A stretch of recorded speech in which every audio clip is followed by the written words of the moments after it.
Halo, assalamualaikum warahmatullahi wabarakatuh. Apa kabar sahabat-sahabatku semuanya hari ini? Yang soleh dan soleha, yang baik hatinya, yang dermawan, yang rajin menabung, juga rajin sedekah, dan juga yang cantik dan yang ganteng. Semoga hari ini kita semua sehat-sehat selalu dan dalam lindungan Allah Subhanahu wa Ta'ala. Dan semoga kita semua berada dalam kucuran rahmat, keberkahan, dan keridhoannya. Serta semoga kita semua ini mendapatkan syafaat dari baginda Rasulullah Shallallahu Alaihi Wasallam, baik ketika di dunia maupun di akhirat kelak. Amin, amin, amin ya robbal alamin. Nah, sahabatku, sebelumnya saya akan mengingatkan bahwa video ini saya buat untuk tambahan ilmu atau pengenalan ilmu spiritualitas atau psikologi spiritualitas ya, dan juga sebagai wawasan dan juga sebagai pelajaran dan manfaat bagi yang mau mengambil pelajaran dan manfaat di dalamnya. Saya tidak bermaksud untuk menyinggung siapapun ya. Tapi kalau misalkan ada yang tersinggung kalau saya membawakan konten YouTube ini, ya mungkin nasihat ini cocok bagi yang tersinggung, entah itu tersinggungnya negatif atau tersinggung positif, karena sesungguhnya energi itu akan masuk ke dalam energi yang membutuhkan, entah menerima atau menolak tergantung hati kita masing-masing ya. Jadi intinya ambil baiknya dan buang buruknya, dan semoga bermanfaat gitu ya. Nah, jadi intinya video ini saya buat untuk umum bagi yang mau mengambil manfaat ya. Tidak untuk menyinggung hati siapapun, karena saya di sini membawakan konten YouTube ini berdasarkan ilmu, tidak berdasarkan hawa nafsu ya. Jadi intinya kita sama-sama belajar. Intinya saya menasehati diri saya sendiri dan semoga juga bermanfaat bagi para penyimaknya gitu ya. Sama-sama belajar ya. Buka pikiran, buka hati, hilangkan prasangka buruk, dan berniat kita itu mohon hidayah sama Allah untuk mendapatkan ilmu yang manfaat ya. Semoga semuanya hatinya itu diberi kebaikan oleh Allah Subhanahu wa Ta'ala. Amin ya. Nah, sekarang saya akan membahas tentang psikologis sholat duha ya. Kemarin-kemarin kan terlalu ke psikologis ini ya, salikin gitu, atau ahli wirid, ahli dikir, ibadah-ibadah batin dan juga penyakit batin. Nah, saya anjurkan juga bagi sahabat-sahabat yang baru gabung, terima kasih dan selamat datang. Dan kalau memang ingin mengerti dan tidak terjadi salah paham, mohon ikuti konten saya itu dari awal yang menyangkut spiritualitas ya. Jadi karena memang saya membuat konten ini dari basic gitu kan, jadi meningkat gitu, jadi ada ininya, selalu bersambung dan selalu ada lanjutannya gitu. Nah, sekarang kita membahas psikologis tentang sholat duha ya, bahwa memang sesuai sabda baginda Rasulullah Shallallahu Alaihi Wasallam ya, bahwa sesungguhnya segala sesuatu itu bergantung kepada niatnya. Nah, begitupun juga dalam kita melaksanakan sholat duha, sholat sunnah duha.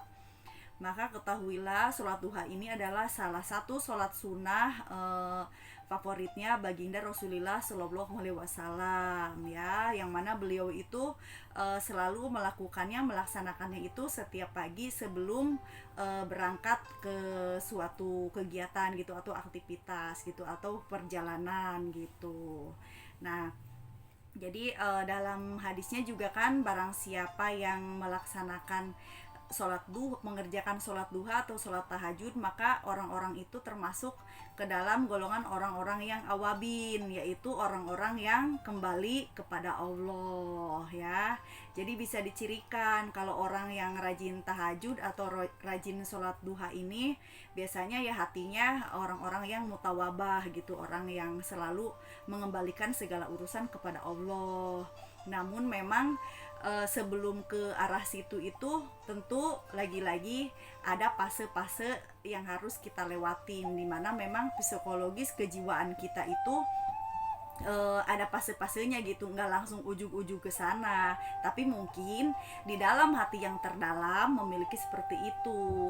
Namun sebelum ke dalam itu kan ada tahapan sadar gitu ya, tahapan dada, tahapan jiwa, tahapan fuad, hati tengah gitu, dan tahapan hati kecil gitu kan. Nah sebelum kita mencapai ke kedalaman hati yang terdalam itu menjadi seorang yang awabin, tentu kita akan melewati tahapan-tahapan hati yang lapisan luar itu gitu kan, mulai dari tahapan dada atau jiwa, hati tengah gitu kan, hati yang terdalam aja beberapa lapis juga kan.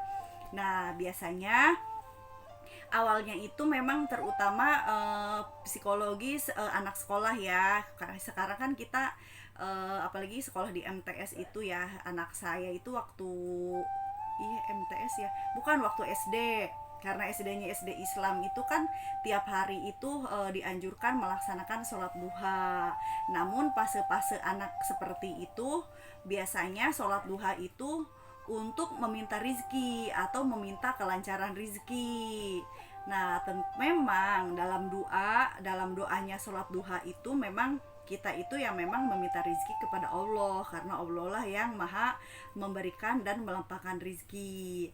Namun sebagai manusia yang bertumbuh dan berkembang, tentu kita ingin psikologis kita meningkat ke fase yang lebih baik lagi, yaitu sholat duha itu sebagai rasa syukur kita telah diberikan rizki justru ya.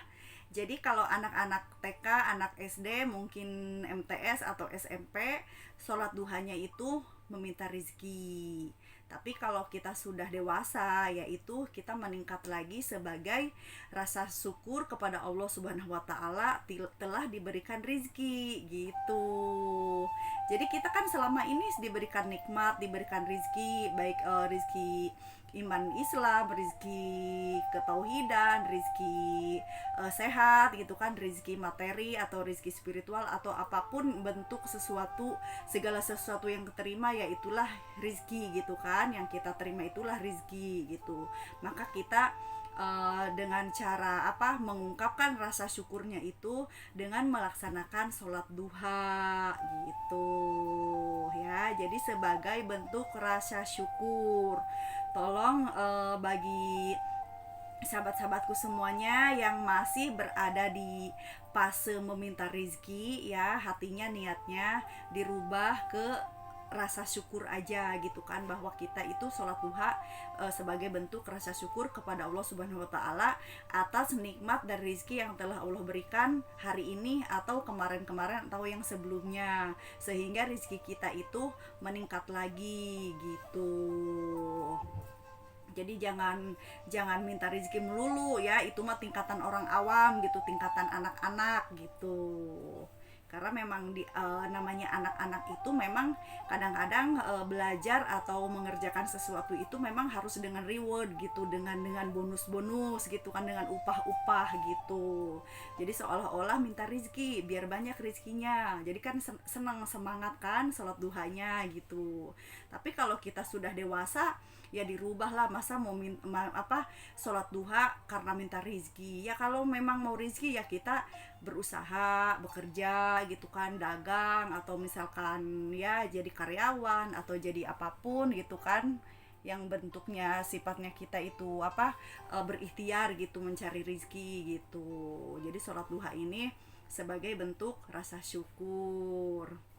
Dan kalau kita mau meningkat lagi psikologi sholat duha itu sebelum mencapai ke tingkatan awabin atau tingkatan spiritualitas ya, juga kita harus menyadari bahwa sholat duha itu kita kerjakan adalah memang semata-mata karena anugerah Allah.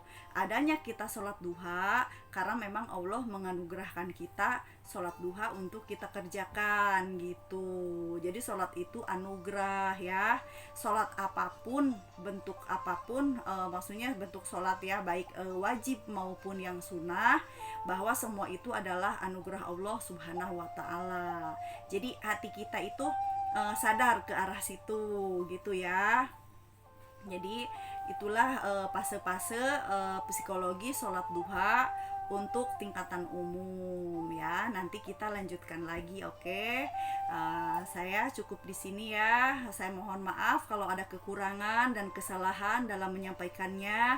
Saya hanya manusia biasa yang belajar dan terus belajar. Ambil baiknya, buang buruknya, dan semoga bermanfaat. Wassalamualaikum warahmatullahi wabarakatuh. Sehat selalu.